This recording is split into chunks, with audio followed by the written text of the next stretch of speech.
আগামী নির্বাচনে বিএনপি জোটবদ্ধভাবে নির্বাচন করতে চায়।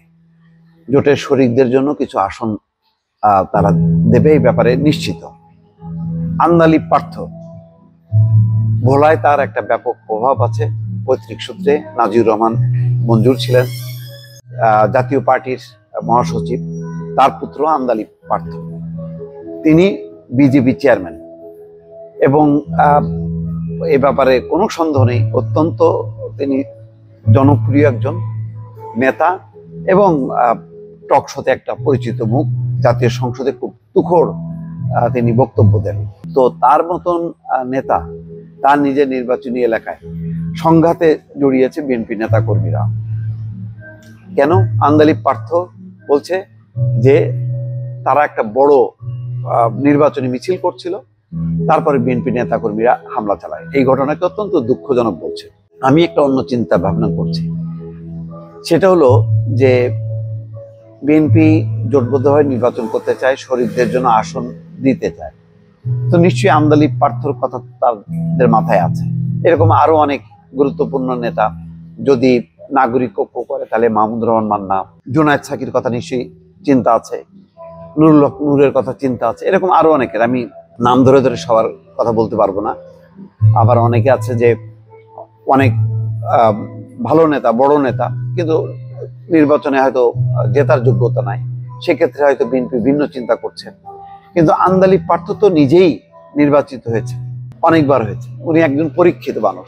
তার আসনে বিএনপি নেতা কর্মীরা সংঘাতে জড়ায়, তাহলে এটা দুঃখজনক। এবং অন্য জোটের বিএনপির সাথে যারা জোটবদ্ধ করতে চাইবে, তো তারা তো ভরসা করবে না।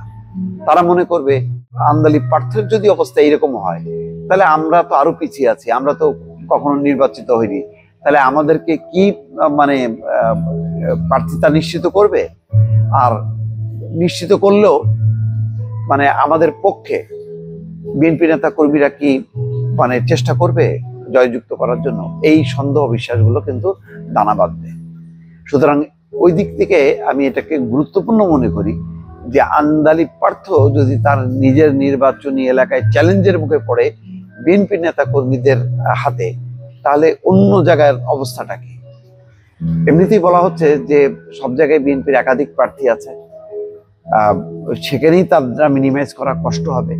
কিন্তু এটা তো সত্য, এটা তো তারেক রহমানের কমিটমেন্ট যে বিএনপি জোটবদ্ধ হয়ে নির্বাচন করবে এবং নির্বাচনের পরে জাতীয় সরকার গঠন করবে। তাহলে জোটবদ্ধভাবে নির্বাচন যদি করে, তাহলে আন্দালি পার্থ সহ যারা মোটামুটি নিশ্চিত যে যাদের জন্য আসন বরাদ্দ দেওয়া হবে, তাহলে তাদেরকে নিশ্চয়তা দেয়া, সেই অঞ্চলে বিএনপি নেতা কর্মীদেরকে প্রস্তুত করা এবং আন্দালি পার্থের পক্ষে কাজ করা, সেই নির্দেশনাগুলি এখনো নেই কেন? আজকে যে সংঘাতের খবরটা আসলো গতকালকে সব জায়গায়, তাহলে কি বার্তা পেল মানুষ? কি বার্তা পেল? বার্তা পেল এই যে আন্দালি পার্থের ওই নির্বাচনী এলাকায় বিএনপির প্রার্থী নির্বাচন করবে, সেই কারণেই সংঘাত, নির্বাচনী সংঘাত, প্রতিদ্বন্দ্বী। তাহলে আন্দালি পার্থ কি বিএনপির প্রার্থীর প্রতিদ্বন্দ্বী হবে, নাকি বিএনপি জোটের একজন প্রার্থী হবে? এটা একটা প্রশ্ন। 2 নম্বর প্রশ্ন, এর প্রতিক্রিয়া কি হবে? জোটের অন্যান্য শরিক যারা, তাদের মধ্যে কি প্রতিক্রিয়া হবে?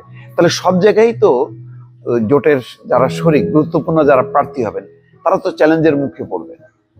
তো তারা যদি সংঘাতে লিপ্ত হয়, তাহলে ওই সব আসনগুলোতে জামাত এককভাবে শক্তিশালী প্রার্থী দিয়ে, তাহলে তো দেখা গেল যে বিএনপি সাপোর্ট দেওয়ার পরেও, যেহেতু বিএনপি নেতা কর্মীরা এখনো ওই প্রার্থীকে মেনে নিচ্ছে না, জোটের প্রার্থীকে, তাহলে তো তার পরাজয় নিশ্চিত হবে। কারণ এটা সত্য, আন্দালি পার্থ হয়তো শক্তিশালী প্রার্থী, কিন্তু সব জায়গায় তো শক্তিশালী প্রার্থী না।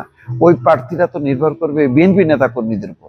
কিন্তু বিএনপি নেতা কর্মীরা যদি নিজেরাই যদি প্রতিদ্বন্দ্বী হয়ে তারা যদি সংঘাতে লিপ্ত হয় এবং ঠিক নির্বাচনের পূর্ব মুহূর্তে, তাহলে কিন্তু এটা অত্যন্ত দুঃখজনক হবে এবং খারাপ বার্তা যাবে সবার কাছে। দর্শক।